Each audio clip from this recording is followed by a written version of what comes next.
This video is sponsored by BuyMode mobile app. இந்த mobile ஆப்பை நீங்கள் டவுன்லோட் பண்ணி வச்சுக்கிட்டிங்கன்னா உங்கள் வீட்டுக்கு தேவையான எல்லா பொருட்களுமே வாங்கிக்கலாம். க்ராசரிஸ்லேருந்து டெக்கரேட்டிவ் ஐட்டம்ஸ் வரைக்கும் வாங்கிக்கலாம். இதற்கான லிங்க் வந்து நான் டிஸ்கிரிப்ஷனில் கொடுத்துருக்கேன். அதை நீங்கள் வந்து பார்த்து தெரிஞ்சுக்கோங்க. Thank you. Hi friends, welcome to our மதிகமா யூடியூப் சேனல். இன்றைக்கி நம்ம சேனலில் ஆவக்காடோ ஜூஸ் எப்படி போடலான்னு பார்க்கலாம். இதை வந்து ஆவக்காடோன்னு சொல்லுவாங்க, பட்டர் ஃப்ரூட்டுன்னு சொல்லுவாங்க. இது கொஞ்சம் பழுத்த பழமாக வாங்கிக்கோங்க. இது க்ரீனாக இருந்தாலுமே நல்லா பழுத்துருக்கு. பார்த்திங்கன்னா இது வந்து ஒரு சில இதில் வந்து நல்ல டார்க் கலரில் எல்லாமே பிளாக்காக மாறும். அதுவுமே நல்லா தான் இருக்கும். இதுவுமே பழமாக தான் இருக்குது. இதை வச்சு எப்படி ஜூஸ் போடலாம் அப்படின்றத பார்ப்போம் வாங்க. இப்போது இந்த ஆவக்காடோ எப்படி கட் பண்ணலான்றதை பார்ப்போம். இதை வந்து ஃபஸ்ட்டு நம்ம வந்து இந்த இருக்குது பார்த்திங்களா, இதை வந்து ரொம்பலாம் கஷ்டப்பட்டு கட் பண்ண வேண்டாம். இந்த இப்படி கட் பண்ணிங்க அப்படின்னாலே உங்களுக்கு கட் ஆயிரும். அவ்வளோதான், கட் பண்ணியாச்சா. இதை லைட்டாக இப்படி ட்விஸ்ட் பண்ணினீங்க அப்படின்னா இந்த வந்துடும். அவ்வளோதான், வந்துடுச்சு. இதில் நடுவில் உள்ள சீடை வந்து இப்படி இது கட் பண்ணிவிட்டு இப்படி வச்சுட்டு நீங்கள் எடுத்தீங்க அப்படின்னா ஈஸியாக வந்துடும். பார்த்தீங்களா, சீடை எடுத்தாச்சு. இதில் வந்து என்ன அப்படின்னா, இதில் ஒரு ஃப்ரூட் வச்சு நம்ம 3 ஜூஸ் போட்டுடலாம். இப்போ நம்ம வந்து ஃபுல்லாக வந்து ஒரு ஃப்ரூட் எடுத்தோம் அப்படின்னா நமக்கு 3 ஜூஸ் கிடைக்கும். நான் இப்போ வந்து ஒரு ஹாஃப் ஃப்ரூட் மட்டும் எடுத்திருக்கேன். இதில் வந்து உங்களுக்கு ஜூஸ் போட்டு காட்டுறேன்.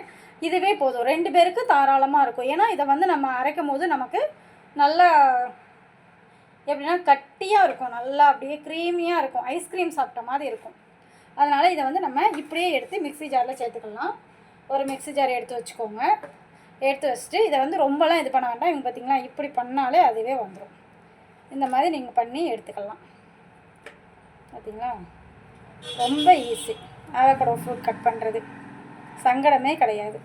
பார்த்திங்களா, இந்த மாதிரி கட் பண்ணி எடுத்திங்கன்னா அதுவே உள்ளே வந்துடும். அவ்வளோதான். அதுக்கப்புறம் அதில் தோலில் உள்ளதை ஃபுல்லாக நம்ம எடுத்துக்கலாம்.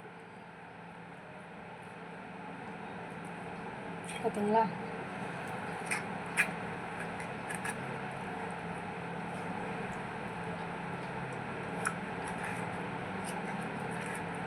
இதில் இன்னொரு விதமாக என்ன பண்ணலாம் அப்படின்னா, இந்த ஜூஸ்க்கு வந்து சிலர் வந்து இப்படி ஜூஸாக போட்டு குடிச்சிக்கலாம். இல்லை அப்படின்னா இந்த பழத்துக்குள்ளேயே வந்து இந்த பார்த்திங்களா, இதுக்குள்ளேயே கொஞ்சம் நாட்டு சக்கரை போட்டு அப்படியே இதிலேயே ஸ்மாஷ் பண்ணி சாப்பிட்டுக்கலாம். இப்போ இதுக்கு வந்து நான் வந்து ஐஸ்கிரீம் போட்டு தான் செய்ய போகிறேன். இப்போ 2 பேருக்கு செய்கிறதுனால 2 ஸ்கூப் ஐஸ்கிரீம் போட்டுக்கலாம். பார்த்திங்களா, 2 ஸ்கூப் ஐஸ்கிரீம் பார்த்துக்கோங்க. 2 ஸ்கூப் போட்டிருக்கேன். இதுக்கு வந்து நமக்கு தேவையான அளவுக்கு சீனி போட்டுக்கலாம். அதுவுமே வந்து 1 2 இது சீனி போட்டிருக்கேன். ஏன்னா 2 பேருக்கு போடுறதுனால 2 ஸ்பூன் போட்டிருக்கேன். இதில் நாட்டு சக்கரையும் சேர்த்துக்கலாம், சீனியும் சேர்த்துக்கலாம். அதுக்கப்புறமேட்டு நம்ம வந்து பால் சேர்க்க போகிறோம். இதில் வந்து பால் சேர்க்கணும். பால் வந்து எந்த மாதிரி நம்ம அளவு எடுத்து சேர்க்கணும் அப்படின்னா, ஃப்ரூட் எவ்வளோ இருக்குது அப்படின்றத நீங்கள் முதல் செக் பண்ணி பார்த்துக்கோங்க. பால் வந்து நல்லா காய்ச்சி ஆற வச்சு வச்சுக்கோங்க. ஃப்ரிட்ஜில் வைக்கணுனாலும் வச்சுக்கோங்க. நான் இப்போ முதல்ல 1 கப் பால் சேர்த்துக்கிறேன்.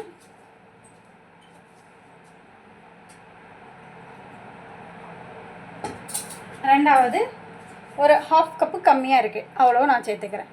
இவ்வளோ சேர்த்தாதான் நமக்கு வந்து அந்த பழம் வந்து க்ரீமியாக இருக்கிறதுக்கு நம்ம கொஞ்சம் லிக்விடாக கிடைக்கும். இல்லை அப்படின்னா நமக்கு அந்த பால் வந்து இவ்வளோ ஊற்றலாம் அப்படின்னா ரொம்ப கட்டியாக ஸ்மூத்தி கன்சிஸ்டன்சியில் இருக்கும். அது வந்து நம்ம குடிக்கிறதுக்கு அந்தளவுக்கு நல்லா இருக்காது. இந்த அளவுக்கு நீங்கள் பால் ஊற்றிக்கிட்டால் மட்டும்தான் இந்த ஜூஸ் வந்து உங்களுக்கு குடிக்கிற மாதிரி லிக்விடாக இருக்கும்.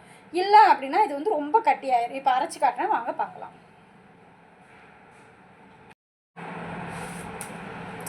பார்த்துக்கோங்க, இந்த இருக்குது பார்த்திங்களா, இந்த அளவுக்கு இருக்கும் ஜூஸு. இதை வந்து நம்ம சர்வ் பண்ணிக்கலாம். இந்த மாதிரி வருதா, இந்த மாதிரி இருந்தால் தான் குடிக்கிறதுக்கு நல்லாயிருக்கும். இதை விட தண்ணியானாலும் நல்லா இருக்காது, கட்டியானாலும் நல்லா இருக்காது. அதனால நான் என்னென்ன மெஷர்மெண்ட் சொல்லியிருக்கேனோ அந்த மெஷர்மெண்ட்டில் வந்து நீங்கள் எடுத்தீங்க அப்படின்னா உங்களுக்கு 2 ஜூஸ் கரெக்டாக வரும். சொன்னேன்னா 2 ஜூஸ் வரும்ன்ட்டு 2 ஜூஸ் வந்துடுச்சா. இதுவே நம்ம ஃபுல் பழம் போட்டோம் அப்படின்னா 4 பேர் வந்து ஜூஸ் குடிச்சிக்கலாம். இது வந்து நமக்கு ஜூஸாக வேண்டாம், ஸ்மூத்தி கன்சிஸ்டன்சியில் இருந்தால் போதும் அப்படின்னா நம்ம வந்து பாலை கம்மி பண்ணிக்கலாம். அதே மாதிரி இந்த மாதிரி ஜூஸ் போட்டு கொடுத்தீங்க அப்படின்னா உங்களுக்கு ஆவக்காடோ பிடிக்காத எல்லாருமே வந்து இந்த ஜூஸை விரும்பி சாப்பிடுவாங்க. அவ்வளோ டேஸ்ட்டாக இருக்கும். பால் வந்து நீங்கள் வந்து காய்ச்சி நல்லா ஆற வச்சு ஃப்ரிட்ஜில் ஸ்டோர் பண்ணி வச்சுக்கோங்க. இந்த ஜூஸ் வந்து கொஞ்சம் ஜில்லுன்னு கொஞ்சம் ஸ்வீட்டாக குடிக்கிறது தான் நல்லாயிருக்கும். இதே மாதிரி ஐஸ்கிரீம் போட்டு நீங்கள் ட்ரை பண்ணி பாருங்கள். ரொம்ப அருமையாக இருக்கும். ஆவக்காடோ சாப்பிடாதவங்களும் பட்டர் ஃப்ரூட் சாப்பிடாதவங்க எல்லாருமே இந்த ஜூஸ் கண்டிப்பாக குடிப்பாங்க. ஒரு தடவை கொடுத்து பார்த்தீங்க அப்படின்னா டெய்லி இந்த ஜூஸ் கேட்பாங்க. அந்தளவுக்கு டேஸ்ட்டாக இருக்கும். கண்டிப்பாக எல்லாருமே ட்ரை பண்ணி பாருங்கள். மேலும் இதே மாதிரி வீடியோ வேணால் மதிகமா யூடியூப் சேனலை லைக் பண்ணுங்கள், ஷேர் பண்ணுங்கள், சப்ஸ்கிரைப் பண்ணுங்கள். தேங்க்யூ.